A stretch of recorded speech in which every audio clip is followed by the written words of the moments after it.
What's up guys, it's BT here, and this is the review of the new Ducky Outlaw65 coming from Ducky, and it is their first fully custom keyboard.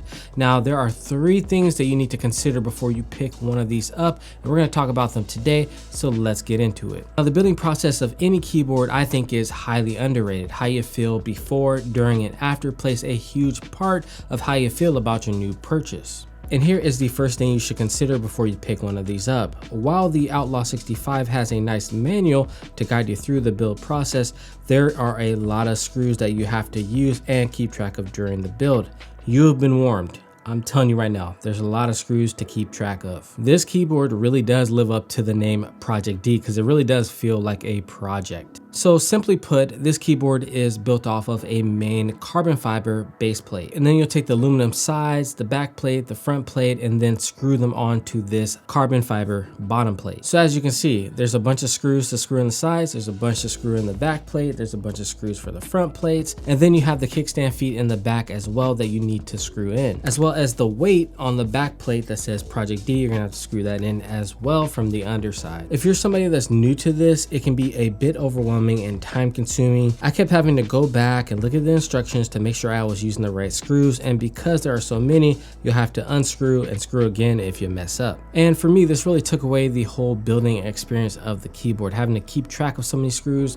You know, if I want to change out the plate or the PCB or anything goes wrong, I would have to unscrew and then I would misplace screws. And I'm actually, if you look right here, I'm actually missing a screw right here because I just took it out so many times. In the future, I would love to see Ducky really minimize the screws needed to build one of their keyboards, but it does in turn give you some positives because you can then mod the keyboard later on.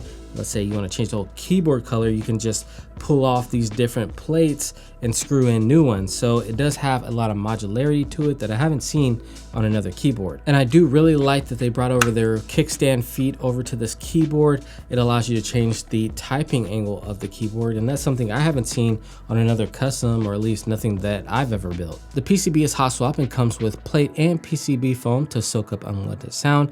I love that they've included this all with your purchase. They've included some grease for the stabilizers. It took me a couple of rounds of lubing the stabilizers with the grease that they provided to get it to a place where I was happy with. I still would probably go with just some Krytox 205 grade 0 lube for the housing. I just find it to be more consistent than the grease that they provided. Now, one thing that they did do right is the mounting system. They didn't go with the tray mount like all the other keyboards that they put out. This is gasket mount, so they give you rubber caps for the plates, and they also give you another style of gasket where you can apply the gasket strips onto the plate. Both will give you a good amount of flex. The rubber caps will give you a stiffer typing experience, and that is the one that I went with personally. Now in the box, they also give you two different plate options, an FR4 plate and a palm plate.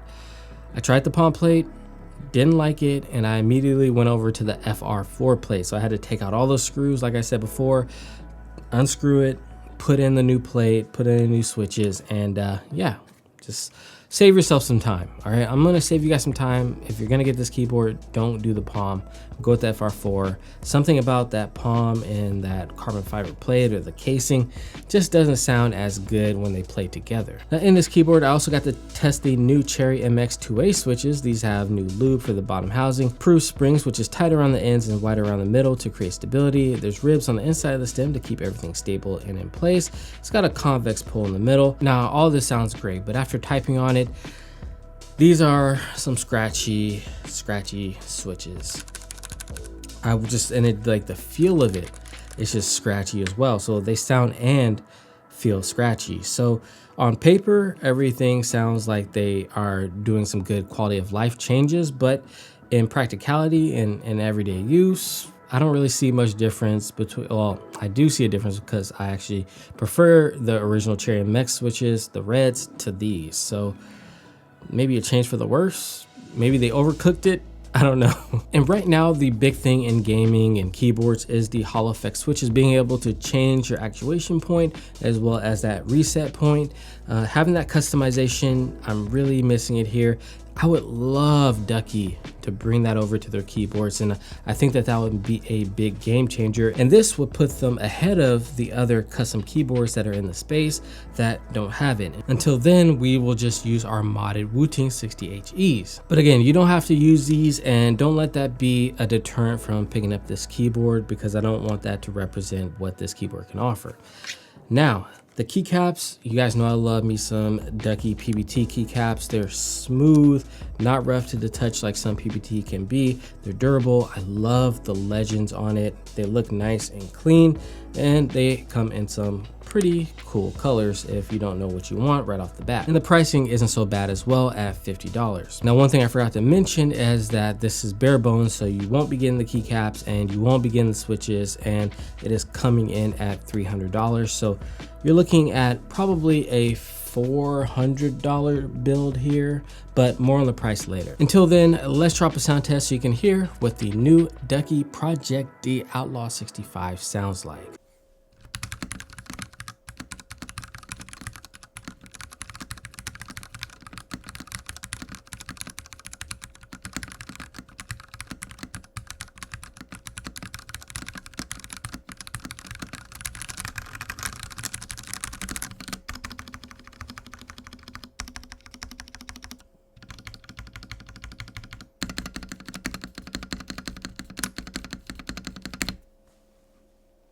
Overall, the sound is good. I think it's probably the best sounding Ducky keyboard that I've ever tried. But in terms of customs, I'd say it's, you know, right in the middle, smack dab. Nothing that's going to blow you away. I say the sound is more on the clack side as opposed to thok. And again, switches are going to have a lot to play a part in that, but the tendency of this case, I feel like, is on the higher pitch side because of the carbon fiber on the bottom. So now that we have it built, the second thing that you need to consider with this keyboard is the aesthetics, because there are a lot of lines. Do you like the Ducky aesthetic? That's one thing you need to think about, because this looks like a custom Ducky. It's got the flaring out on the sides. It's got the lines on the back plate, just like the 1-2 Mini or any other 1-2 or 1-3 series. The one thing that I wasn't a big fan of is, since you have to screw on these side pieces, there's lines there, and no matter how you align it, whether you get it perfectly aligned, it's still going to show. And I just like a nice clean top. Now, when you look at this bad boy from the side, it looks sexy, but turning it up and what you're staring at while you're typing and on your desk are unclean lines that are flanking down the side of your keyboard. I just like a nice top and bottom case, fully, you know, rectangular, fully no lines, just fully enclosed, and that's what I like. Okay, I like that aesthetic. Now, another thing that I love about this keyboard is that it uses VIA software. Now, we've been asking Ducky for years for software, and finally they just said, let's give you VIA software. And I'm not mad at it, because I love VIA software. This is what most custom keyboards are using, and I love that they didn't just try to cook up some random software to add in with this keyboard that barely works. They went with VIA software, and it works like a charm. You can add media keys, you can add macros. The sky's the limit with VIA software, and it is lightweight, or you could just use the browser. And at last, we're going to talk about the third thing that you need to consider, which is the price at $300. That is a pretty penny. Inflation, huh?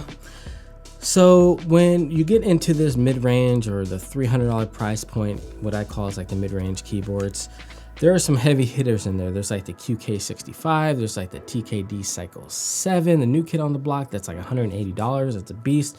You got the Wu-Ting keyboard that you could put into a Tofu that could get you around $300. So that leaves Ducky where? You know, like what I say, I think that if this was $200, I would have no problem recommending it to you guys. But again, for beginners, it's not too beginner friendly. And again, I would just love for Ducky to dabble in the Hall effect switches. I know they're going to be watching this, so if you're watching this, Ducky, put some Hall effect switches, or allow it, come out with a PCB that allows for that Hall effect switch. And yeah, you will be up there, and I think that will kind of give it that extra oomph it needs for people, and another reason for people to actually pick this up over other customs and even like the Wu-Tings and the Steel series out there. Now, Ducky also has another Project D keyboard coming out, the Tinker65, that I am super juiced for, that has more of the Ducky aesthetic that I'm looking for. Nice, rectangular, straight edged, none of the lines on the top of the case. It's gasket mounted, has the nice white backplate like the old Ducky. That looks more in line with what I like, and I can't wait to try that one out. And in my opinion, I think you should probably wait for that one as well, at least to see how it sounds and compares to the Outlaw 65. So those are the 3 things you need to consider before picking one of these up: the building experience, the aesthetic, and the price. Make sure they are in line with what you're looking for. Easy enough? All right, guys, it has been your boy BT. Don't forget to like, share, comment, and subscribe, and I'll see you in the next one.